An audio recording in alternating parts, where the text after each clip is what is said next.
Okay, so Sylvia, unlike the other actors, Sylvia, the potential love interest in the Truman Show, she had a heart to tell Truman that he is living a false reality on a show before she got yanked out of there. Sylvia represents a defector of the deceptive system. She no longer wants to contribute to someone else's life. Okay, or someone else's lie. Okay, she no longer wants to contribute to someone else's lie, and that's a great thing. So we need defectors in society. Once you realize you're participating in a false reality and it's creating harm in your environment, people that you're around, in your community or whatever, once you wake up to that your true identity and who God is, because honestly, if you don't connect to who God is, you're not going to know who you are.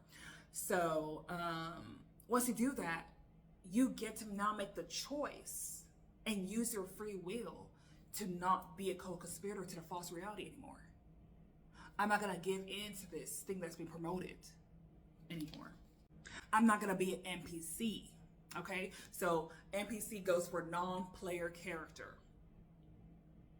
Non-player character. So when you're playing a video game, I liked playing GT5, Grand Theft Auto. It was really fun. It has a storyline, and I only played it once using the Michael character. Yeah, and then sometimes in the missions I would be Franklin or what's the other guy's name? The crazy one. However, that was scripted, and until I finished that game, apparently you could choose to be the other main characters, and maybe the game goes differently. I'm not too sure about that, but it sounded like, from what I read, it would play out a different reality, but still lead back to the end result or something like that. Where is it headed with that? So yeah, when you're playing a video game, you're the main character, okay? You're trying to complete the missions or whatever.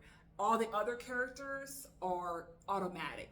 They stick to the script for the most part. They skip to the script. Although you can punch one and they'll fight you and then probably get tired and probably call the police.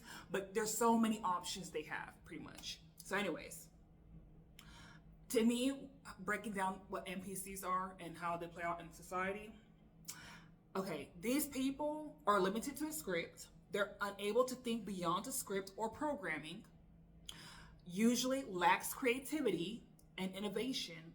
They are the mob mentality in the crowd. So let's say you want to be a revolutionary and you're like, hey y'all, that's going on in society is not right and we need to take a stand and blah, blah, blah, blah.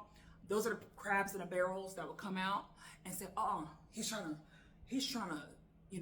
set things off. He's trying to change things. That's going to be bad for us because maybe we're going to get punished by the government if we go against this thing and, whatever. And they're going to start clobbering you, fighting you, or self-sabotaging you and not supporting you.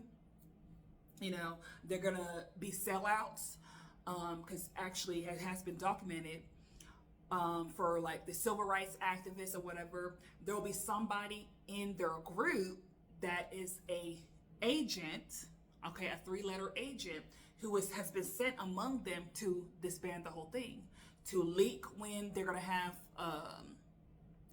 a speech or whatever engagement, and tell the assassins to come up in there and blow them away. Yeah.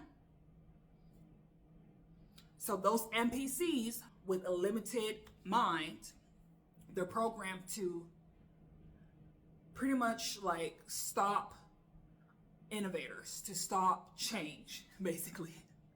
To stop change, to keep people stuck in the false reality, actually.